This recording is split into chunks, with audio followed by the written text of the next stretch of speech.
मत्ती 7। दूसरों पर दोष ना लगाना।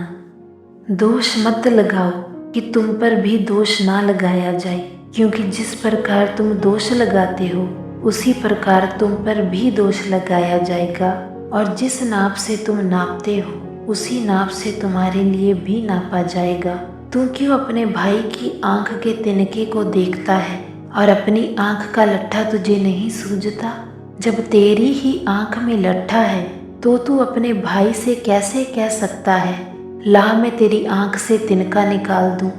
हे कपटी, पहले अपनी आंख में से लट्ठा निकाल ले, तब तू अपने भाई की आंख का तिनका भली भांति देखकर निकाल सकेगा।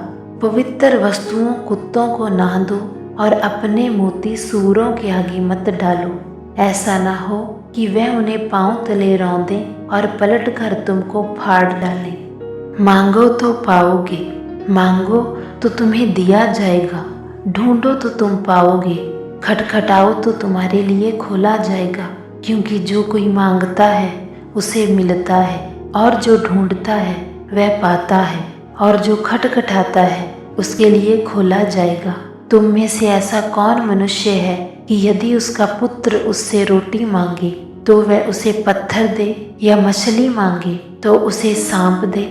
अतः जब तुम बुरे होकर अपने बच्चों को अच्छी वस्तुएं देना जानते हो, तो तुम्हारा स्वर्गीय पिता अपने मांगने वालों को अच्छी वस्तुएं क्यों ना देगा।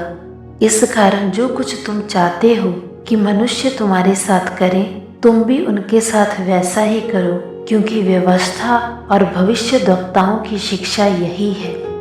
सकरा और चौड़ा मार्ग।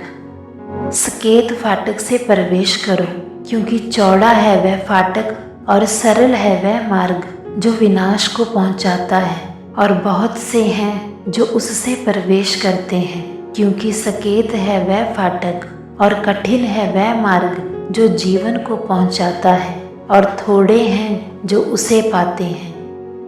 जैसा पेड़ वैसा फल। झूठे भविष्यद्वक्ताओं से सावधान रहो, जो भेड़ों के भेष में तुम्हारे पास आते हैं, परंतु अंतर में वह फाड़ने वाले भेड़िए हैं। उनके फलों से तुम उन्हें पहचान लोगे। क्या लोग झाड़ियों से अंगूर या ऊंट कटारों से अंजीर तोड़ते हैं? इसी प्रकार हर एक अच्छा पेड़ अच्छा फल लाता है, और निकम्मा पेड़ बुरा फल लाता है। अच्छा पेड़ बुरा फल नहीं ला सकता, और न निकम्मा पेड़ अच्छा फल ला सकता है।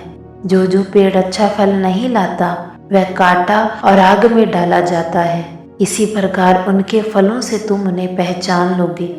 जो मुझसे हे प्रभु कहता है, उनमें से हर एक स्वर्ग के राज्य में प्रवेश ना करेगा, परंतु वही जो मेरे स्वर्गीय पिता की इच्छा पर चलता है। उस दिन बहुत से लोग मुझसे कहेंगे, हे प्रभु, क्या हमने तेरे नाम से भविष्यवाणी नहीं की, और तेरे नाम से दुष्ट आत्माओं को नहीं निकाला, और तेरे नाम से बहुत से आश्चर्य कर्म नहीं किए? तब मैं उनसे खुलकर कह दूंगा, मैंने तुमको कभी नहीं जाना। हे कुकर्म करने वालों, मेरे पास से चले जाओ। घर बनाने वाले दो मनुष्य, बुद्धिमान और मूर्ख। इसीलिए जो कोई मेरी ये बातें सुनकर उन्हें मानता है, वह उस बुद्धिमान मनुष्य के समान ठहरेगा जिसने अपना घर चट्टान पर बनाया। और मेघ बरसा और बाढ़ें आई और आंधियां चली और उस घर से टकराई, फिर भी वह नहीं गिरा, क्योंकि उसकी नींव चट्टान पर डाली गई थी। परंतु जो कोई मेरी ये बातें सुनता है और उन पर नहीं चलता, वह उस निर्बुद्धि मनुष्य के समान है जिसने अपना घर बालू पर बनाया। और मेघ बरसा और बाढ़ें आई और आंधियां चली और उस घर से टकराई, और वह गिरकर सत्यानाश हो गया। जब यीशु ये बातें कह चुका तो ऐसा हुआ कि भीड़ उसके उपदेश से चकित हुई, क्योंकि वह उनके शास्त्रियों के समान नहीं, परंतु अधिकारी के समान उन्हें उपदेश देता था।